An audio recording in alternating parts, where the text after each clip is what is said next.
शुभ सकाळ मंडळी. नेहमीप्रमाणे सकाळी उपासापोटी मेथीदाण्याचं पाणी घ्यायची ही एक सवय लागलेली आहे. त्यानंतर गरम पाणी, नंतर स्वयंपाक पाणी सगळं आवरून घेतलं, कारण आज लवकर आवरायचं होतं. रुद्रांशच्या शाळेमध्ये गेम होते, त्याच्यामुळे जायचं होतं तिकडे 11ला. गावावरून आईने लाडू चिवडा आणला होता, त्याचाच आज नाश्ता केला. वेगळा नाश्ता काही केला नाही.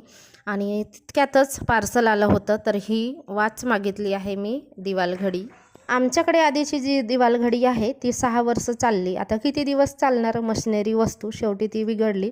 मग नवीन ऑर्डर केली, तर ही छान आहे. गणपती बाप्पाची प्रतिकृती दिसते त्याच्यामध्ये. आणि नंतर गेली मी रुद्रांच्या शाळेत, आणि आज मी पायीच गेली त्याच्या शाळेमध्ये. वेगवेगळ्या प्रकारचे गेम होते आणि मुलांसोबत आई वडिलांचे पण गेम होते. पण वडील तर कामावर जातात आणि कोणीच वडील आले नव्हते, तर वडिलांचे नव्हते, आईसोबत मुलांचे गेम होते. आणि खूप छान वाटलं खूप दिवसानंतर गेम खेळल्यानंतर. पण मी एकही गेममध्ये जिंकली नाही बरं का. आणि आल्यानंतर रुद्रांस लागला अभ्यासाला, संध्याकाळच्या अभ्यास